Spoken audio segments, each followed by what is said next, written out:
Well, hello. That was a quick little intro for Find It, but Wait, no, it's not started yet. What the fuck? No, it is.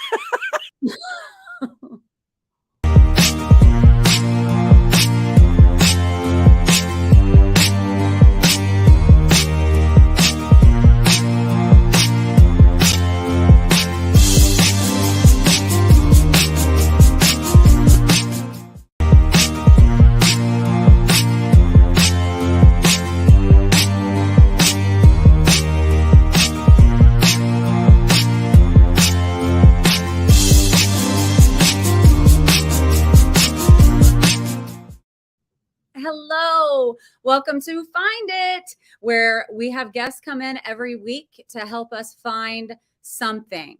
And tonight, as we always have a special guest, and a special guest, I will definitely say he is Bob Donnell. He is a behaviorist. So that mean we need to behave? I'm not sure. I'm going to ask him that when he comes on. But stick with us. You're going to see an intro for Bob, and then he will be right back with me. So hang tight.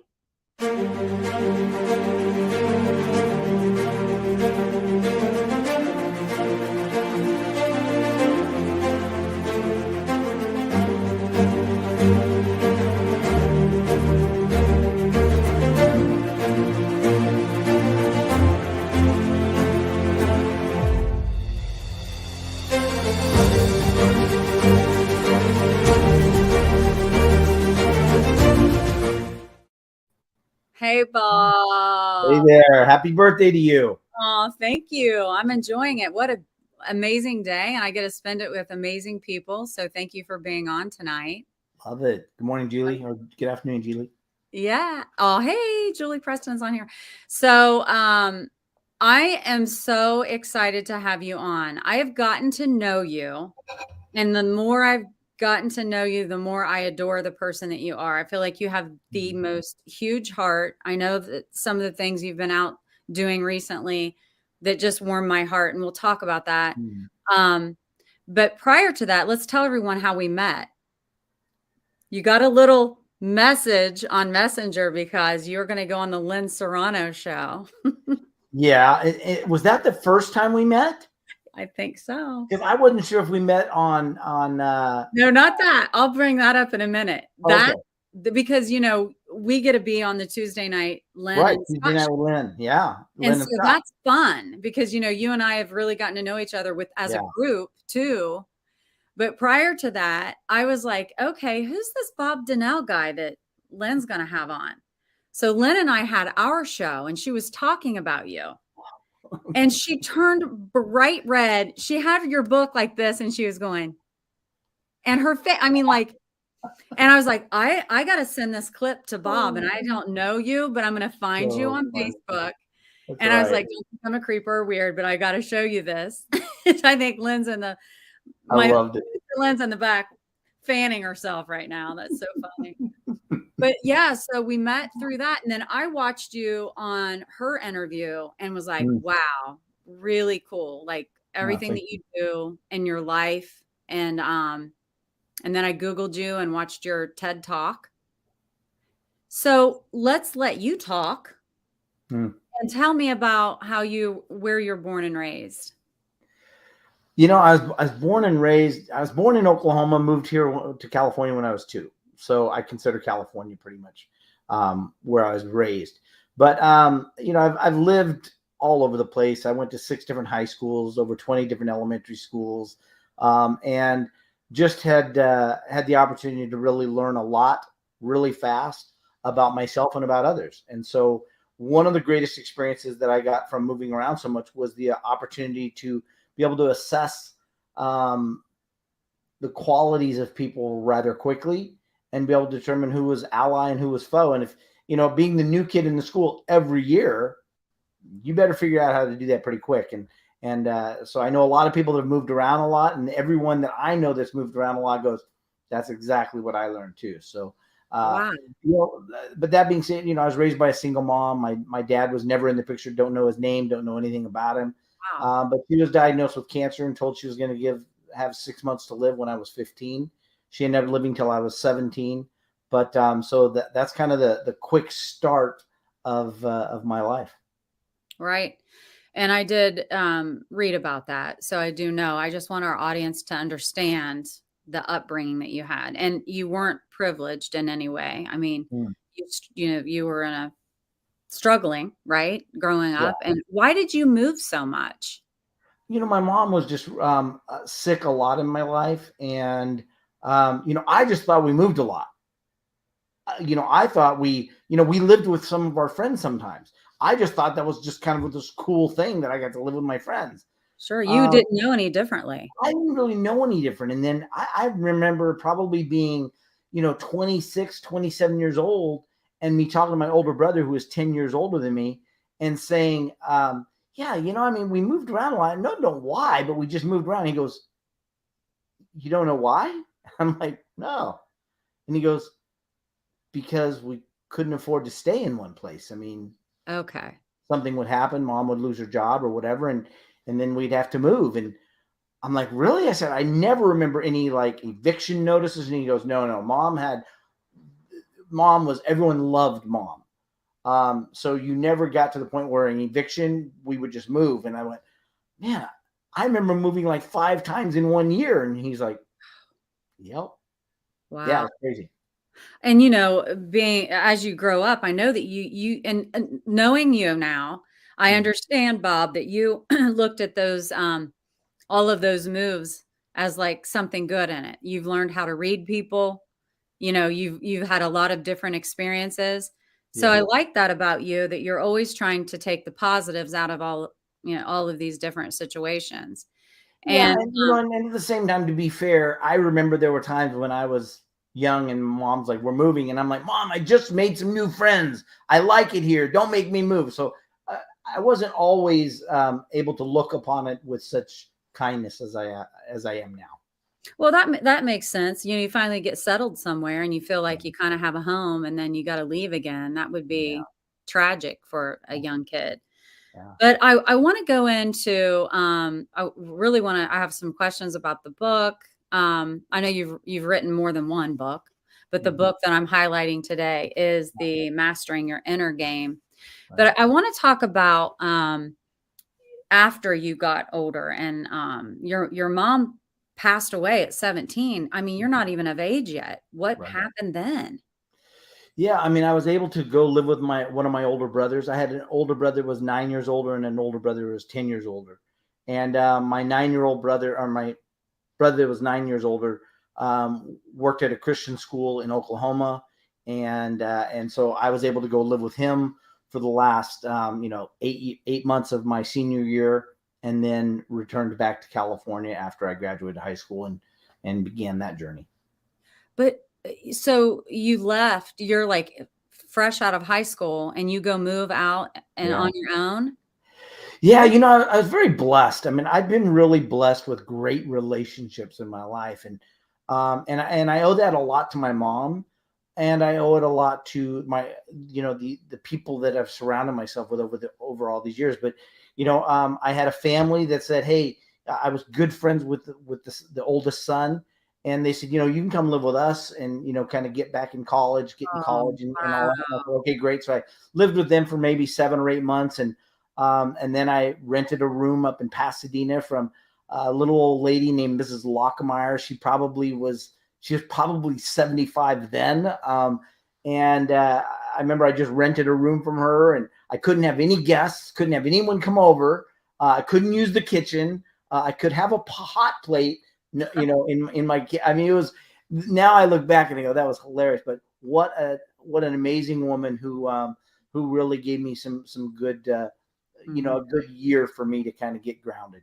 Yeah. And once you got grounded, I mean, during that time you had to pay bills. So did you have a little job? Yeah, I'd work different jobs. And I've always been one of those that was never afraid to start over.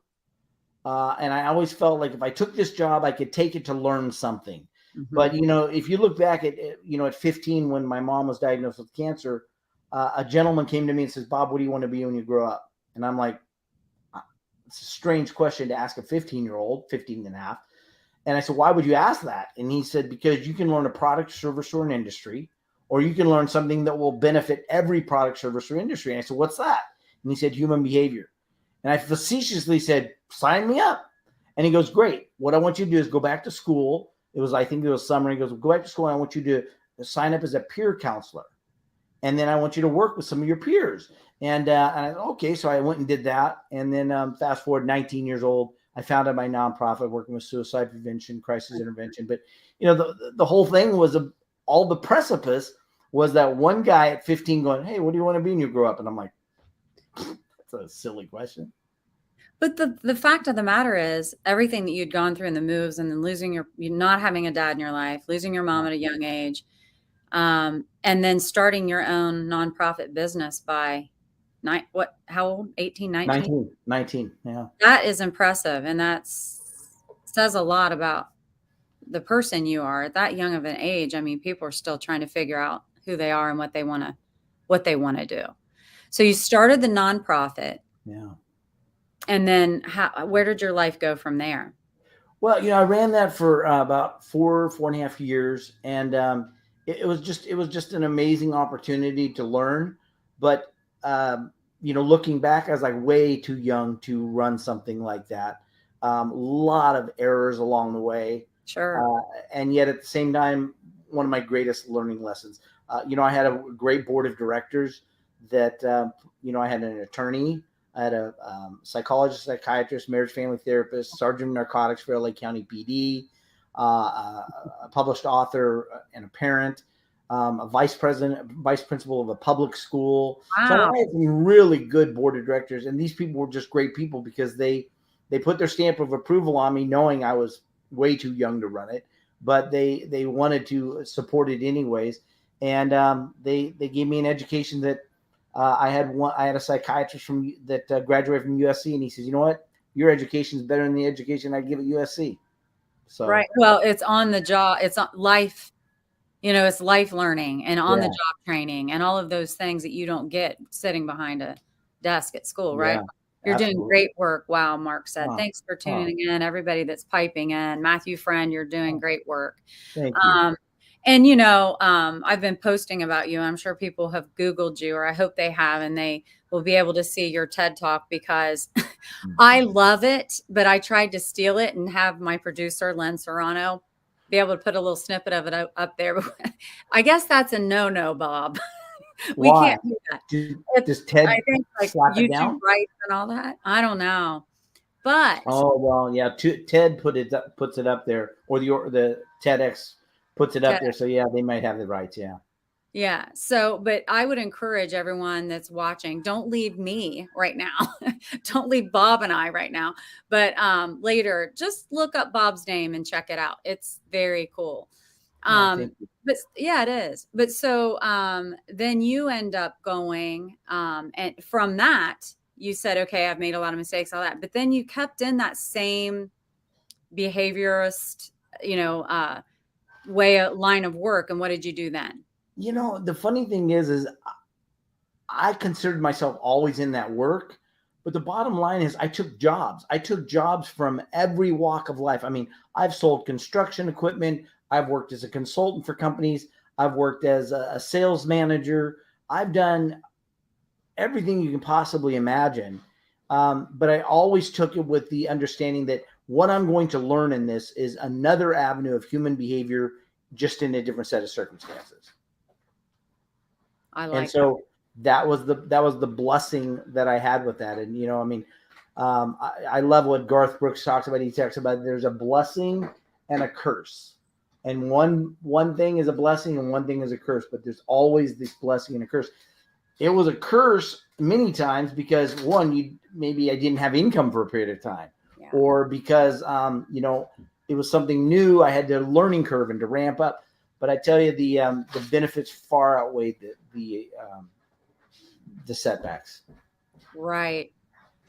So I don't know from that point to when you got married, but I kind of want you to take me through that. I want people to understand the life that you've had and the loss that you've had to explain, and then to where you are now. So yeah, I mean, I think relationships can run their course sometimes if you're not careful. And I think that's probably what happened with me. I had, trying the best way to describe it. I was very blessed to have some great people in my life. But not a whole lot of them really modeled a great relationship. Although my mom was an amazing woman, she had multiple relationships that just didn't pan out. And so I think that's probably one of the greatest challenges is trying to figure that out along the way. And I had my son one day, he said, my oldest son, when he was probably 26, he goes, Dad, he goes, you're a pretty good dad for never having one. And I'm like, I thank you, but I was like, wow, I've never even thought of it that way. Is so really, that's a profound statement. Yeah. The fact that he realized that I didn't have a dad was really, impressive because I never really thought about it from that standpoint. But I think those things are the learning curves. And I think some things you can have a learning curve really presented to you in such a way that you can use it. And then sometimes you're given the learning curve, and unless you know how to use it, it goes by as an expense. I believe that there's a price paid. I talk about price paid a lot. Everything you and I have been through today, David, everything that you and I have been through, good, bad, ugly, everything in our lives has been the price we've paid to be who we are today. The challenge with that is we can look at that price paid as an expense, or we can look at it as an investment. An investment, the only difference is that an investment has a return on investment. Yeah. So that's where I've been really blessed, is I've been able to have a lot of people really speak into my life and say, here's what you can do with this experience, with a failed marriage, with a failed business, with a bankruptcy, with blank, you name it, whatever you guys have. We all have those setbacks. And I think one of the biggest things is to just realize that I expect a return on my investment, and it's a price paid. So I want the return on my investment, and then I have to seek it out. That is really well said. Emotionally or, tangible with jobs, all of this stuff. Definitely. So when you, how old were you when you got married and had children of your own? 21. So that was, wow. You were running your own business, met someone. I'm assuming it was someone you met once you moved over to California. No. I met them in Colorado. So. Oh, okay. Yeah. Hey, Rex. Hi, Rex. I'm here. It's good you're here. Thank you. So you met, fell in love, got married by 21, and started having children. Not with that one. I got married 3 years later, or 4 years later, and had my 3 children. Okay, got you. And so when you got married that time, did you feel like that was a healthy relationship, and then you started having kids? And tell me a little bit about that. It was healthy. Okay. It was healthy. Again, I'm not a big one on putting labels on things. And the reason is because what healthy is to me may not be healthy to you, and vice versa. I always ask people, are you happy 100% with your life? A scale of 1 to 10. And there will always be somebody in the audience who goes, yes, I'm a 10. And I'm like, is it possible that you set your standards a little low? Is it possible that your 10 is somebody else's 5 and you just really don't know any better? That is a good point. Labels for me, it's like, I really struggle with that because I've seen so many people diagnosed, right? Yeah. As blank, because somebody is uncomfortable with not having a label, so they gotta slap something on there. Me, I go, I don't know whether it was healthy or unhealthy. It was healthy at times, unhealthy at other times, and the bottom line, it was a relationship that didn't last lifetime, but the bottom line is that it was a relationship that taught me a lot. And I got 3 amazing kids out of it. Yes. Yes. So, I know that you had tragedy, you Yeah. had loss. Could you, if you don't mind, if you don't want to Yeah. talk about it, it's totally fine. Yeah, no. This was my fourth child. I was driving down the road in the middle of in Riverside, California, and I was following her and her mom home, and we came up to a stoplight, and the light turned red, and she was just going through the red light, and I'm like, whoa. And you see that, and you see it unfold slowly, even though it's happening in life in real time. And I just said, oh my gosh, I probably screamed, I don't know, Yeah. but she went through the red light, veered off course, ran into a pole, never hitting the brakes. And I raced up, pulled my daughter out because she wasn't breathing. Her mom was having a seizure, but she was fine, and she is fine today. But my daughter wasn't breathing, so I laid her down on the ground and breathed for her until the paramedics got there. And 2 days later, they declared her brain dead, and we took her off life support. And it's one of those things where people will always say, Bob, oh my gosh, I'm so sorry. I'm like, guys, I never share that story to get anyone to feel a certain way. I share that story to let someone know that it doesn't matter who you are, how great your life can look, whatever it is. There's a great Bible verse, and it says the rain falls on the just and the unjust, and it doesn't matter. So I share that just to say, guys, no matter what, no matter how motivational someone is, no matter how their life looks, the bottom line is the floor can fall out in a moment's notice, and I've had it happen multiple times. I was a child, lost my mom. I was a parent losing a child. I was a brother losing my brother to suicide. I was, and then the last and most important, most recent was about 8 years ago. A grandchild that I did not get to meet died of SIDS at 2 months old. So I've been a father. I mean, I've been a parent losing a child losing a parent, sibling losing a sibling, grandparent losing a grandparent. And again, I say that not because that makes my life any worse than anyone else's. There's people that have had way worse lives than that. And yet those people would be like, and there's been people that have been way worse lives than mine. The bottom line is, look, guys, we're all in this thing called life together. And we just have to realize that my experiences don't have to be your experiences, but the knowledge that I gain from those experiences, I have an obligation to share those with others as well as everyone else does. And that you do. And so what amazes me is how you have turned tragedy in your own life into helping other people. And just recently with the shootings in Texas, you went there and you helped people, and you helped with their trauma. You helped with the police officers who had to look at that and that were,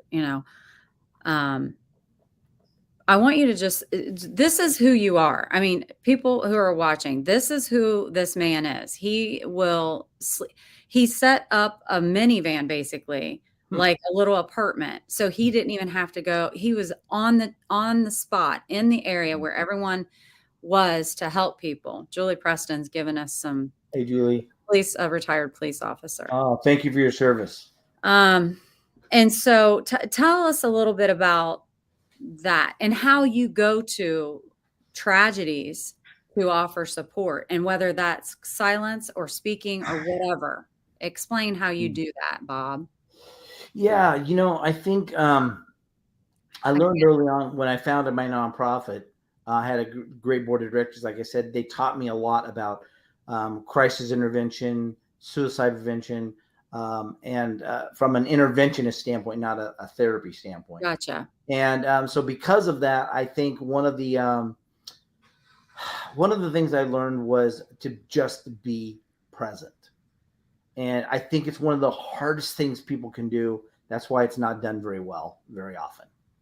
And let's just say that again, because being present, it's like we just, be present.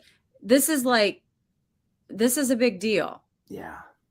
It's a big deal. You want to make a difference in the world, learn to shut up and be present. Two biggest things.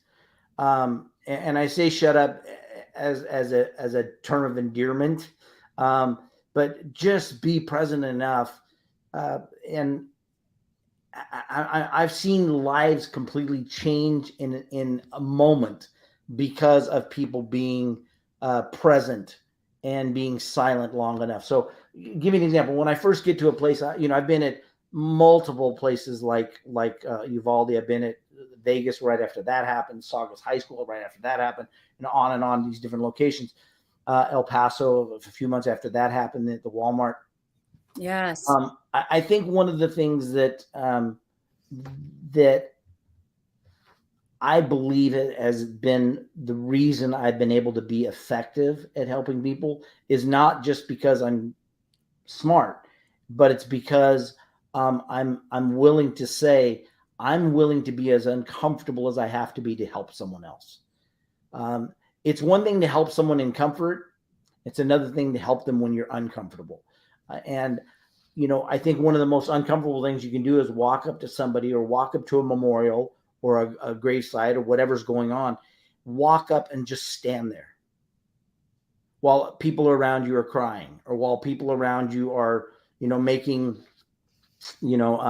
sentiments to someone that just passed away.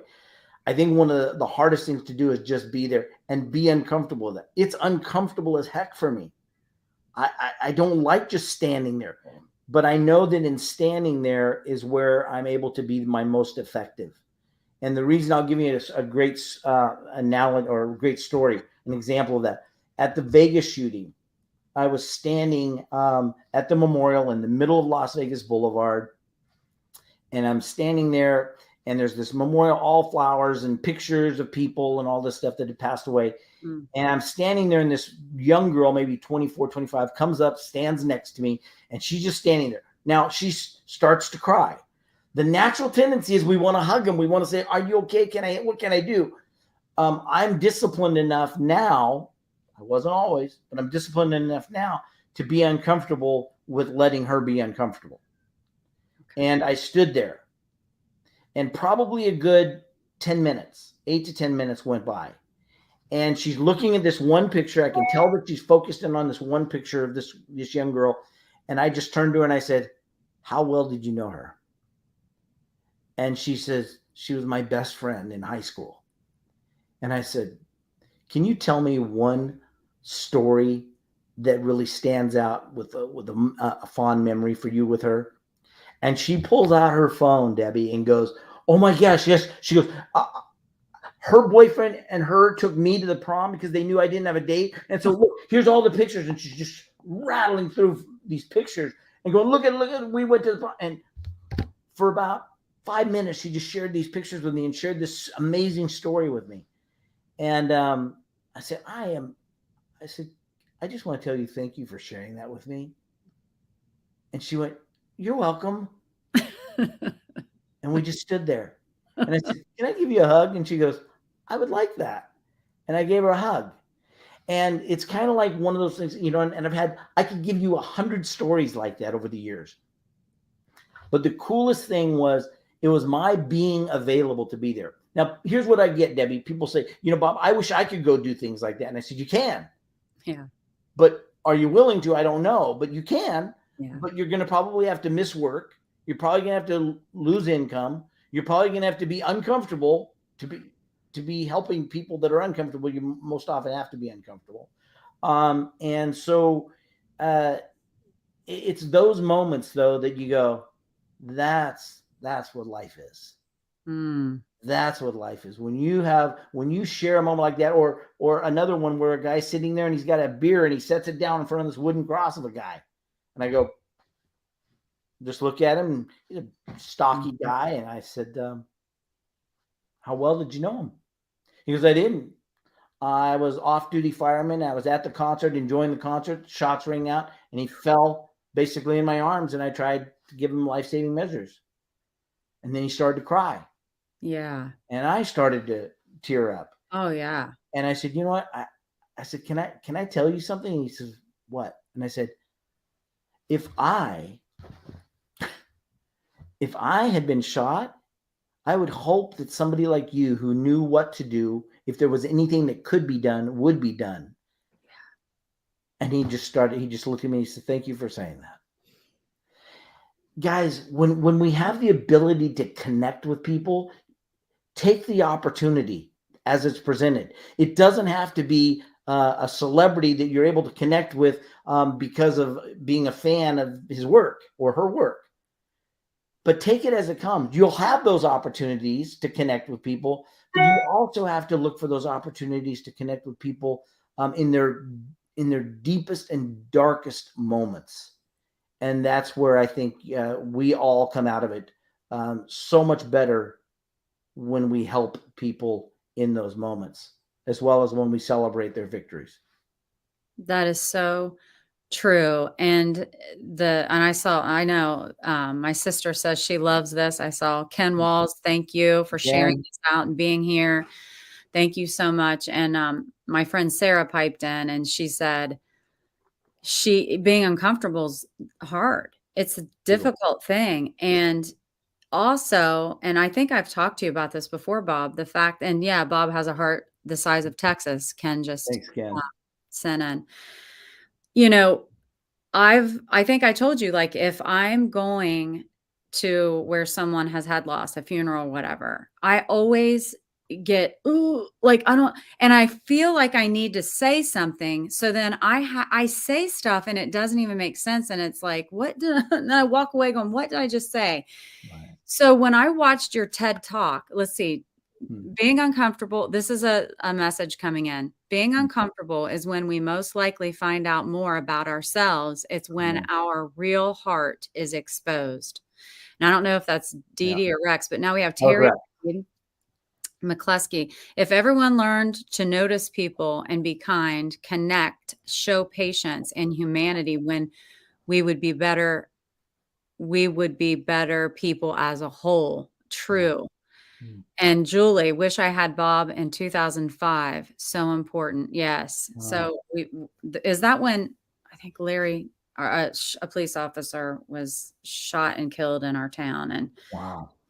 But, so being uncomfortable, it's not being uncomfortable, allowing yourself to be and being okay with that is so difficult. And when I watched it's Dee Dee instead of Rex. Hi, Dee Dee. The fact that you started your TED Talk out, and when I first watched it, I was like, well, the volume's not working. What's happening? And I was like, what's going on? And I kept fiddling around with it. And then I'm like, oh, he's just standing there. Is that why you did that? That was to make a point. And I was saying in a low voice, I was saying, I see you to several audience members. So I would look at the audience member and I would say, I see you. And I would say it in a quiet tone and on purpose. But really the idea was to just give them a moment to just sit and be and let them know that they were seen. It's one of my favorite exercises that I get to do. I get to do that sometimes online. I get to do that with audiences. And it's always a challenge for them and for me. But it's always the greatest opportunity for them and for me. Oh, I love that. So yeah, you were saying, I see you. And that is one of the things that I had written down. And it was, I love that you mean it. I see you. To you, what does I see you mean? To me, I see you is the embodiment of everything that makes you and I up who we are.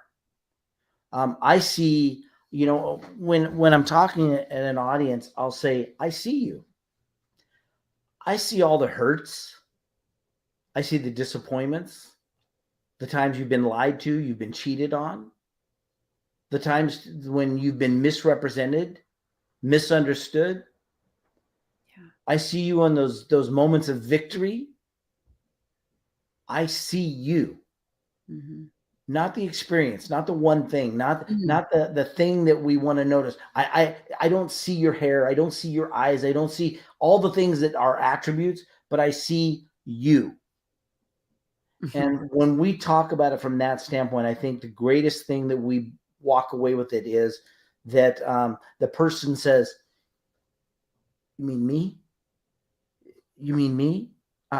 Me?" Oh man, I've had people literally come up and just cry, just literally come up, wrap their arms around me, and just start bawling. And they're like, I haven't felt seen for Oh my so gosh. long. Wow. I That haven't makes me felt sad. seen for so long. Yeah. I've had men come up and go, I've always just felt like I was just a paycheck for my family. And I've had women come up and say, I never felt like anyone saw me, that I gave my life to my family and nobody saw me.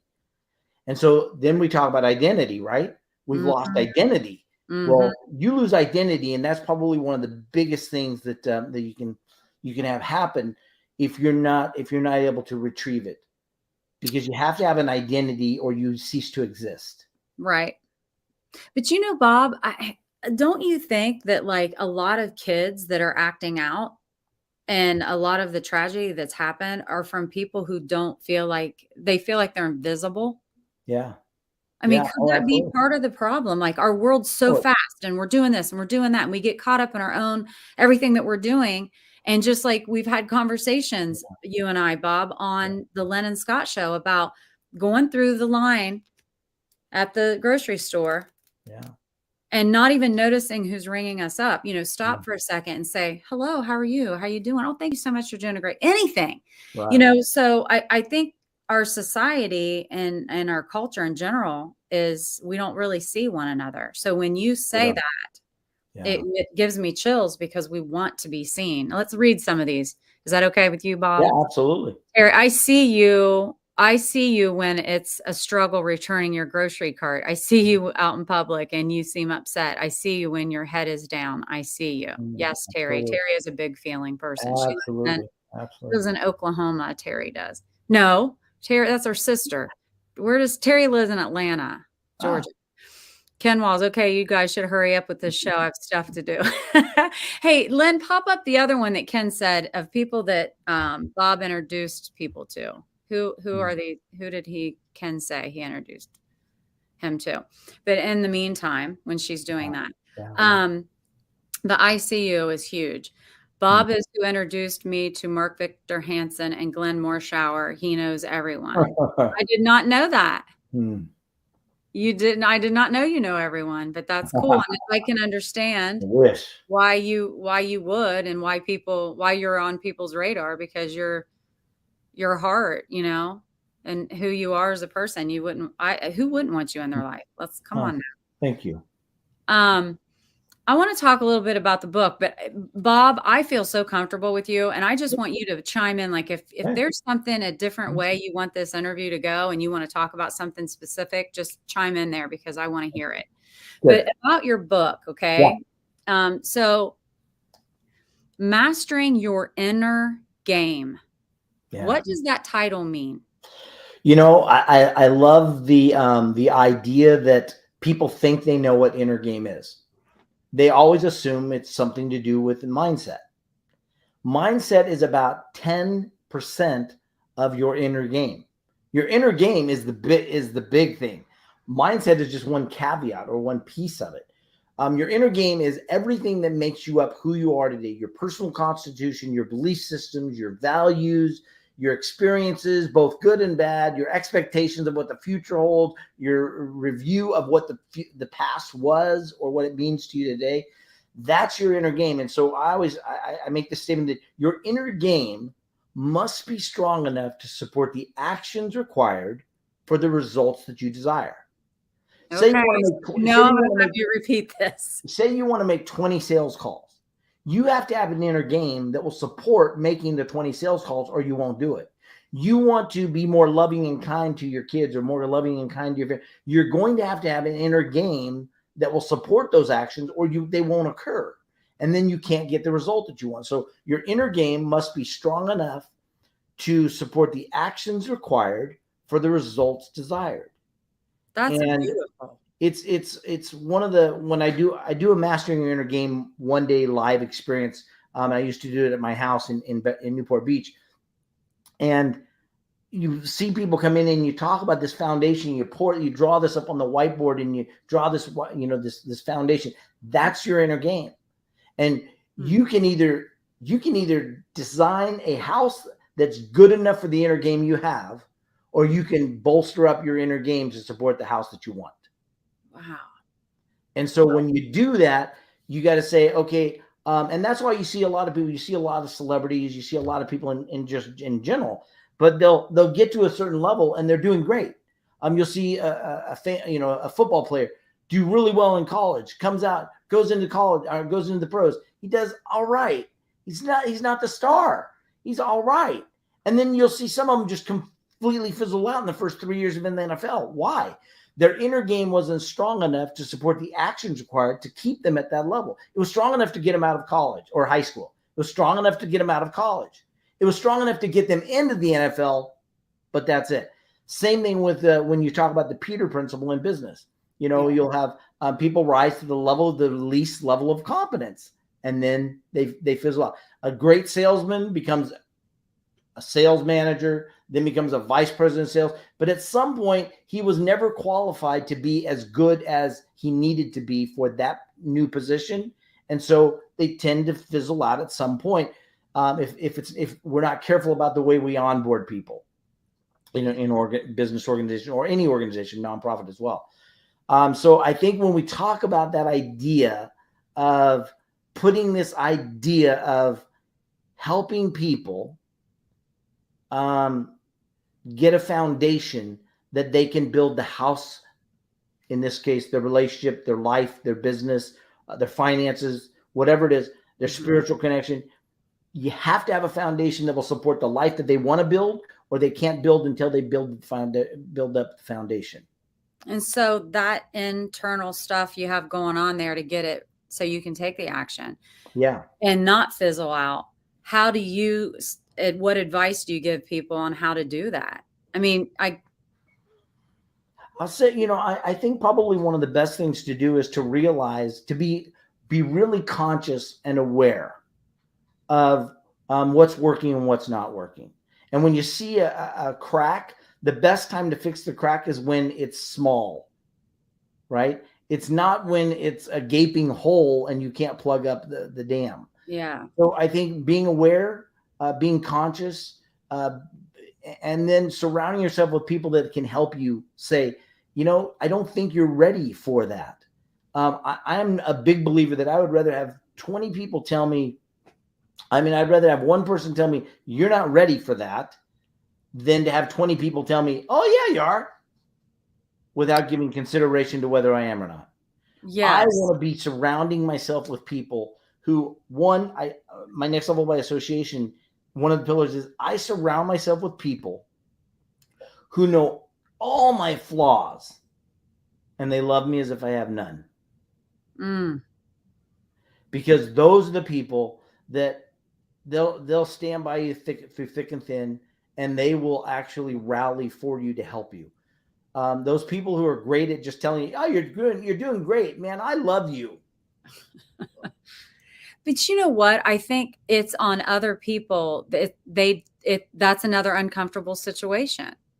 Yeah. To give that corrective criticism or be an honest advice. Sometimes they just don't. It's uncomfortable to give that sometimes, right? But yeah, it's so it is when you can appreciate people in your life who will say, and it's always well received when they really love you. Yes. And then they tell you, then it gets you thinking, and you got to really hear them. Yeah. It stings when they tell you that. Yeah. But what stings worse is when they lie to you. Yeah. Right. No one wants to be lied to. And so if we get in, like we talked about last night with Lynn and Scott, that idea of kind. What is kind? Kind to me is being able to tell the truth, whether it's comfortable or uncomfortable. Kind to me is being able to set boundaries so that they know, so that there's no miscommunication about what's acceptable and what's not acceptable. one of the next level pillars that I talk about is whatever becomes acceptable becomes inevitable. So you decide what becomes acceptable because it's going to become inevitable.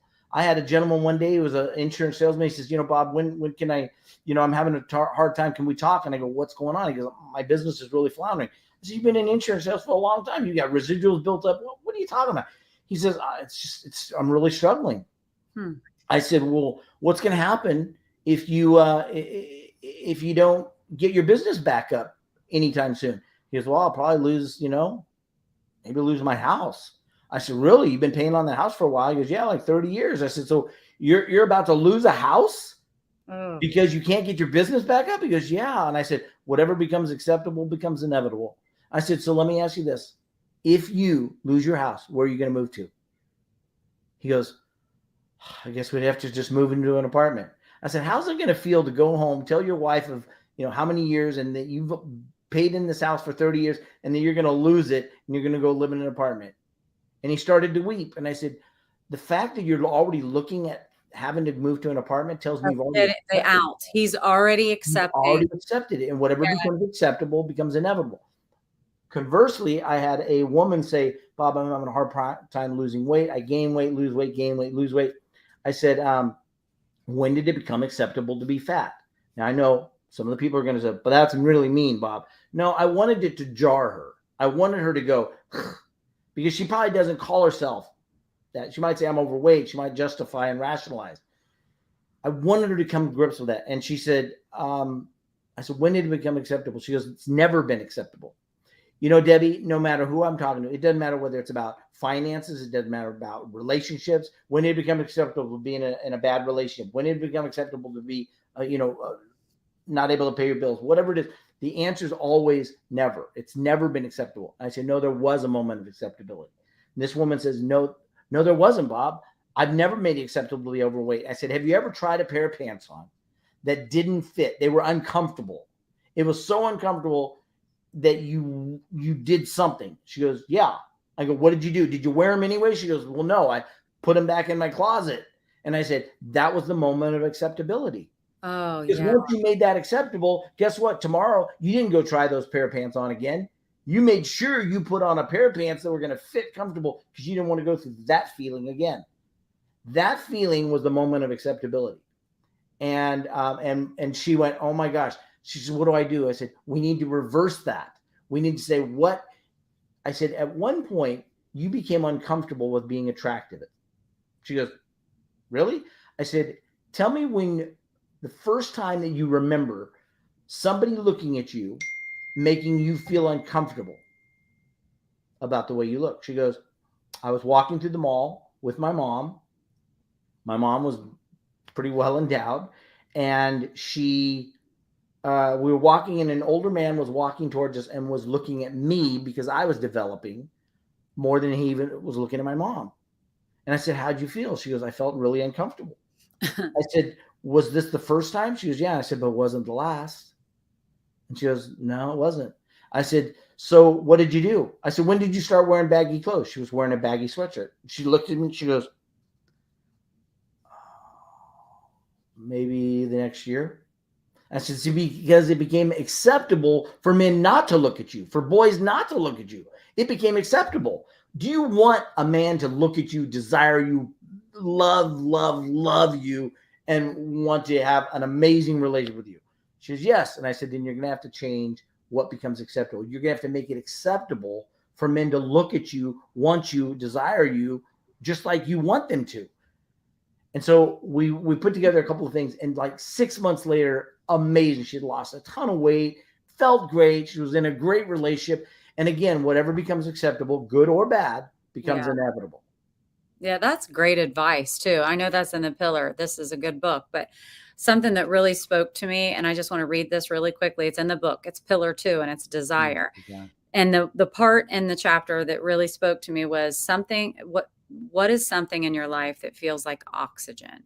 Mm-hmm. Something that if was taken away from you, you would fight, you would do anything you could to get it back. And for you, it's impacting people, speaking, and that. Yeah. But I just felt like we needed to ask your audience tonight, what is it? Because, you also say in that chapter, which I love, is that a lot of people don't know what they want. Yeah. Yeah. That's huge. Yeah. It is. It is. It's a great example of how can you get what you don't know that you want, right? But I think one of the questions I can say is, again, what is it that if I don't have right now, that I will cease to exist? Mm-hmm. And it's that oxygen, right? Mm-hmm. It's for me. For me, I want to impact people and I want to inspire people. I want to give them strategic action, all of those things. And the bottom line is, if I can't do that, I'm really not that interested in doing anything else. Yeah, because this is where you get your fulfillment and your Absolutely. heart. It's like your oxygen. Mm. Terry, oh shit! I have hung up a bunch of pants I can't wear. And I hung them back up and said, "Well, I'll get them later." Wow, I need to reevaluate taking accountability and pull them back out. Oh, I love that, Terry. Thank you for sharing that. I love it that she's open and honest. She's like, "I'm going to put it out there." I had a gentleman's after we talked about this one day. He said, he emails me and he goes, "I went home. I had ordered some pairs of pants because my other ones were too tight." He's, "I went home. I canceled my order. I got them and I sent them back. And I just insisted on wearing these pair of pants." I always get, what am I supposed to do? Wear these pair of pants? And I said, "Man, the tighter the better, honey. The tighter the better. The more uncomfortable." To remind you will do something about it if you're that uncomfortable. I had an not eighth grade. I don't know why I said that. I had a Spanish teacher in like my junior year, Mrs. Bennett. I remember her saying the time she doesn't get on the scale and do all that, if her pants get a little snug, she just eats less and exercises more. Absolutely. And I've never forgotten that, because I'm like, it seems so simple, but we do. Yeah, I do too. But your inner game, you've explained that to me, and I just am. I want to say, and these are notes I had taken when you were on a different show, because I was obsessed and listening very carefully. But I know Lynn had you on, and so many people, the constant theme for you is everyone who really knows you, Bob, knows you are the real deal. And that was said over and over and over. That was the constant theme.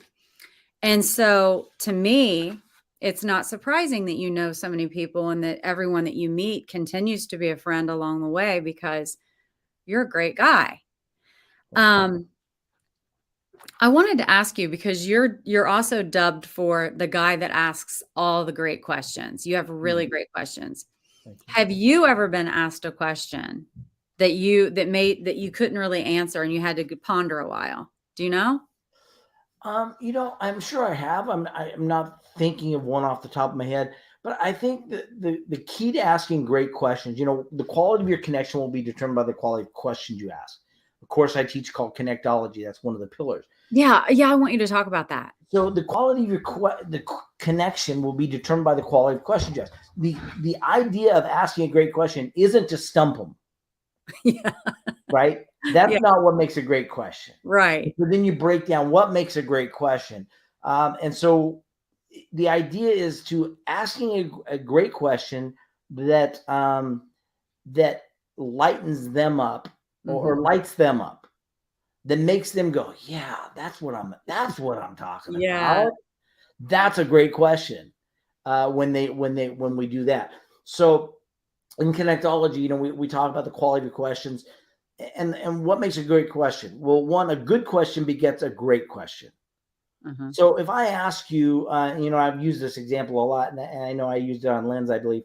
If I just walked up to somebody that I met on the street, say I just walked up to you and said, "Hey, Debbie, would you like to have sex?" You're going to slap me, right? And rightly so, because the relationship currency isn't there. So we have to have a good question. We have to ask a question that's appropriate for the relationship currency that we have, right? Not the relationship currency that we want to have. So one, and then the second thing is, once we ask a question, say I asked you, how long have you been married? And you said, oh, how many years have you been married? 28. 28 years. You say 28 years. I said, wow, that's amazing. Then we have a conversation. We can go on and we can talk about all these different things about your relationship, but not because of the first question, but because the second question is qualified now. So Right. I think when we're talking about asking good questions, it's really to say, what's the design of the question? What is the reason I'm asking this question? And if you can't define why you're asking that question, probably you shouldn't ask it. Here's what I know, and I teach this a lot, is setting up criteria for yourself.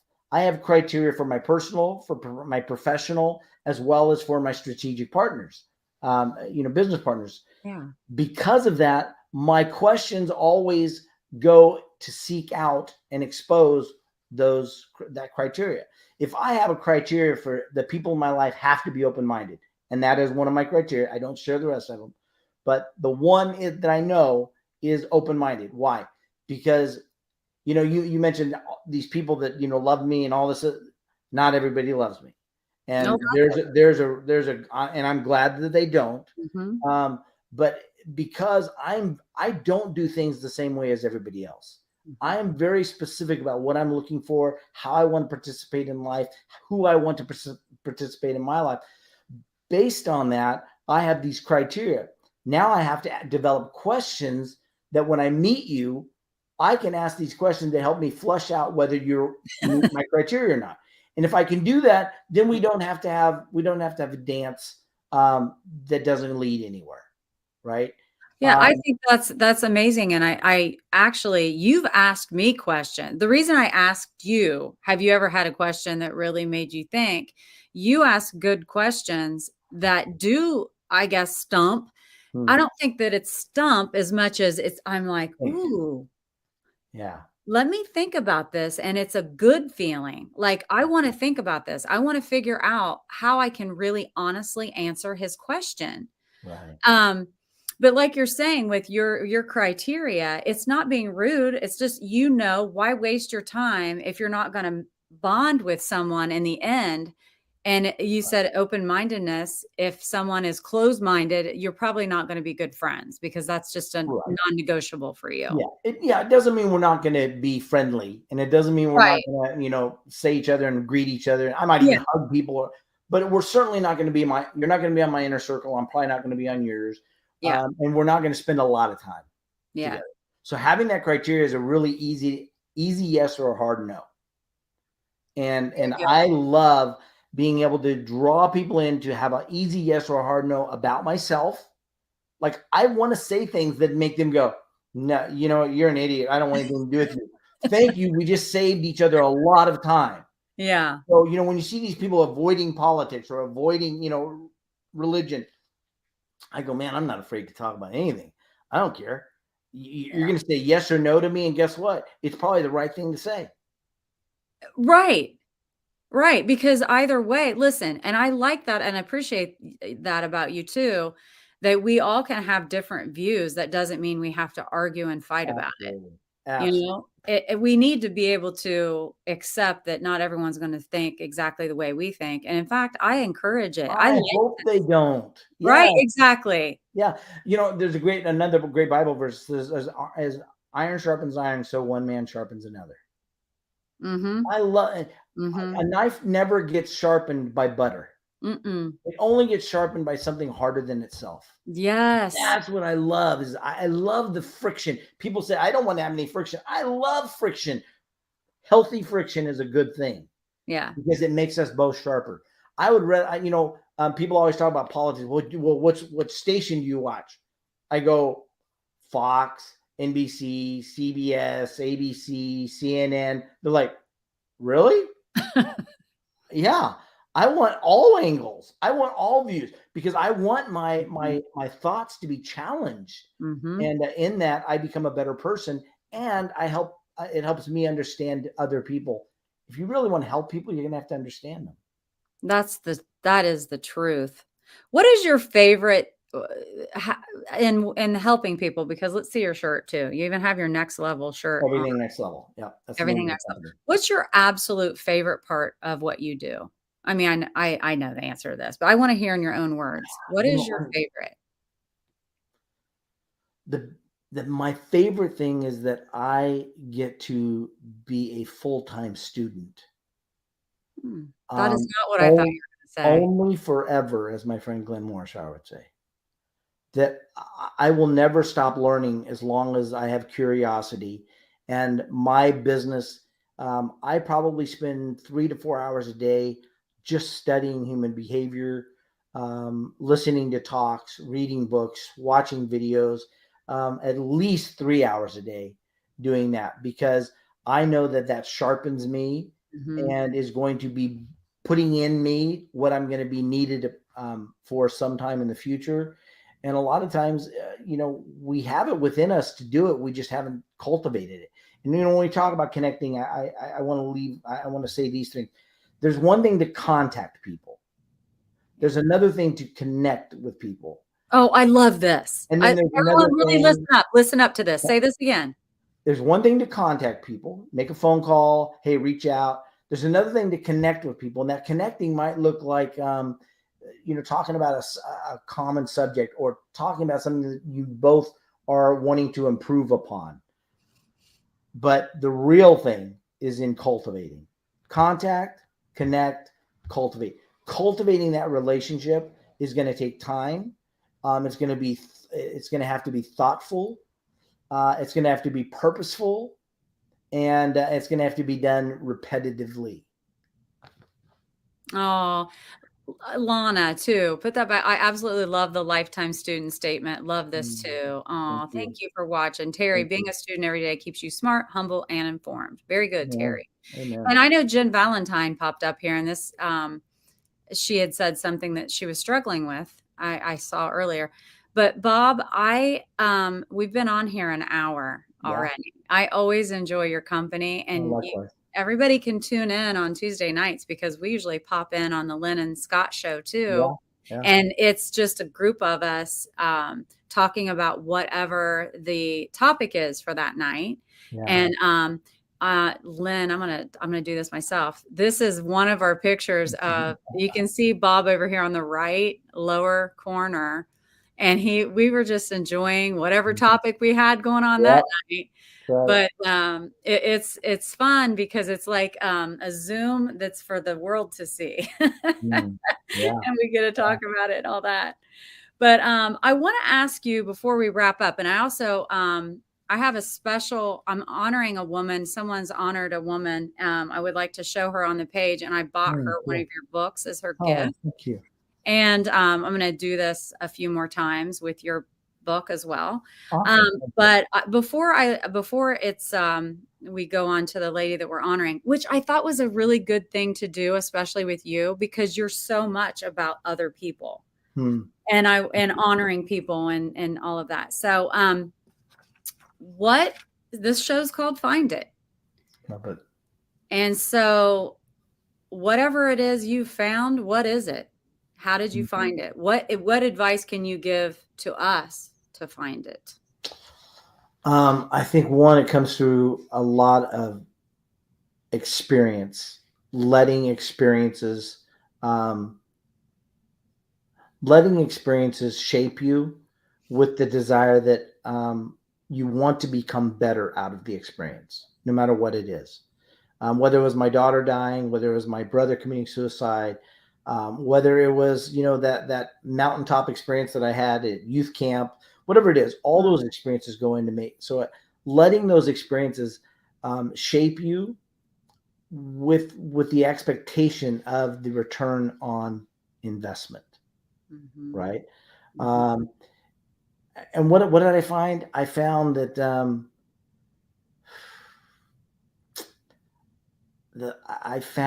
God is 100% present at all times, and then He truly does desire the absolute best for me. And it's about time that I accept that I need to want the absolute best for myself so that I can be the absolute best version of myself for others. And I think that that's one of the hardest things to do is we want to put others first, and yet we have to put ourselves first so that we can be there. I deal a lot with drug addiction and things like that with people. And one of the things I always say is, while they're trying to find their way back to life, can you just focus on you, focus on being the absolute best version of you, focus on getting healthy, focus on staying strong, focus on all these things so that when they're ready and they go, Mom, Dad, I need help, you go, got you, got it. Yeah. And you don't have to falter. And I think that's one of the things for me. It's kind of learning to take care of myself in such a way that I can be there for others when they need me. I love that. And all the other stuff that you've said about letting, experiences, good or bad, allowing it to be a learning time and a gift. Learn from it, grow, get better. Thank you, Bob. Thank you. I mean, wow. I mean, this has been so amazing, and we've had so many guests popping in. Use your experience, yes, Sarah. A lot of people have been watching this, and I'm so grateful to everybody, and I'm especially grateful to you for being here and taking your time, and as you always do for everybody. But you put yourself first, and you're a healthy, mentally healthy, strong guy, so you got this. Yeah. So I want to, while on the gift for the girl that was nominated, and Lynn, I can pop this up. This is who won.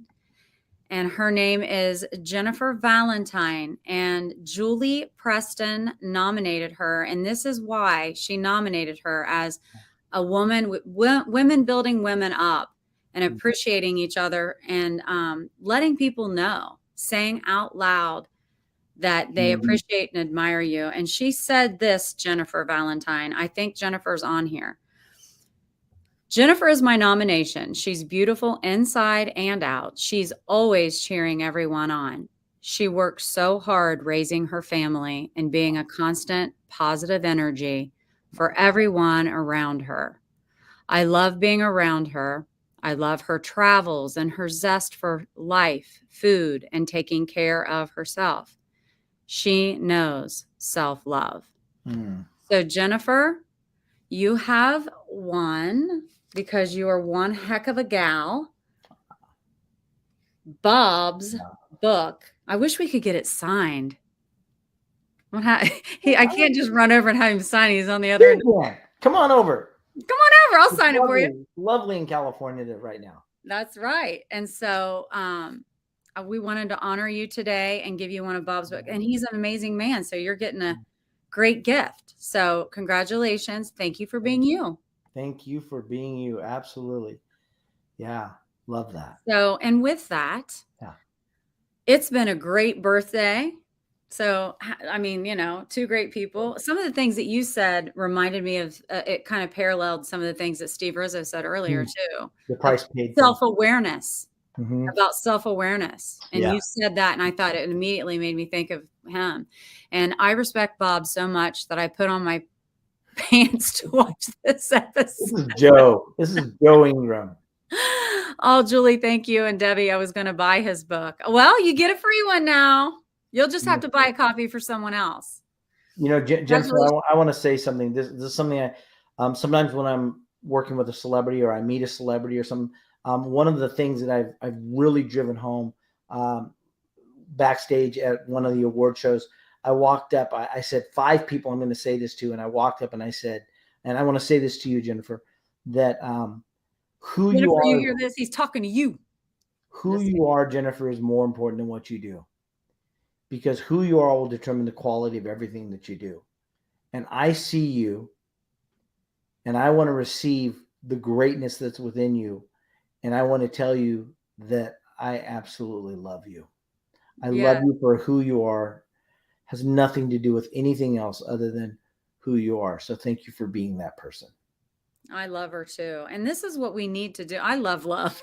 And Bob, I know you do too. Yeah. And so that's a matter of like just speaking it out. And what a perfect Mhm. honor, Jennifer, with you, because I had a feeling you would respond that way. Thank you so much. Thank you. Is there anything else you want to say? Anything coming up that we need to know about to follow you? Do you want, I know everyone, oh, Joe, great show, wonderful insights. Happy birthday again. And thank you for paying tribute to inspiring ladies like Jennifer. Yes. Welcome. Yeah. It's all because of these girls. They come to play.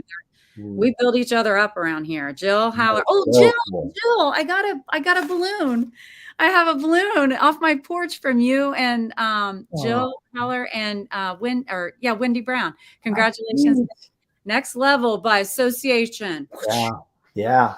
That's what you guys need to look up. Next Level by Association and his book. And look, Yeah. I want them to check out your TED Talk because it's like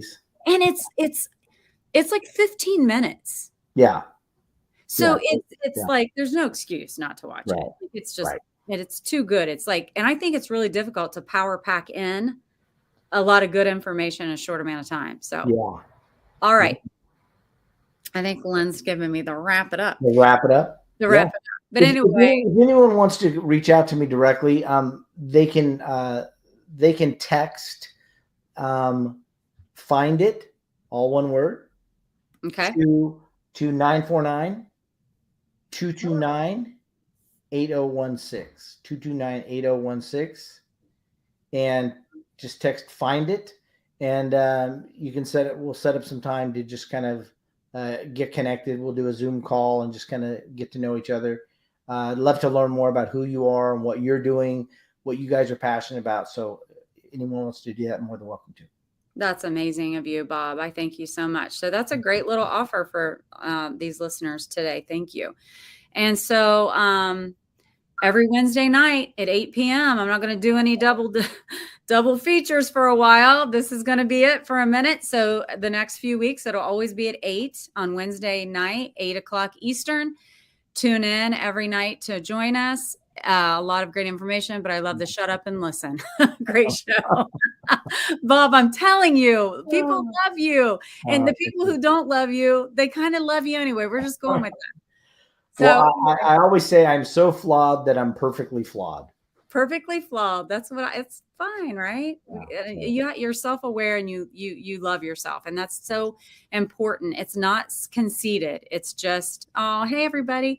It's just you understanding who you are, loving who you are. And then we're better for everybody else. Yeah, definitely. So with that, have a great evening, Bob. Thank you. Stay with me though. And everybody, see you next Wednesday at 8 p.m. Eastern. Have a great night. And thanks for everyone tuning in. It means the world. Thank you, guys. Mm-hmm.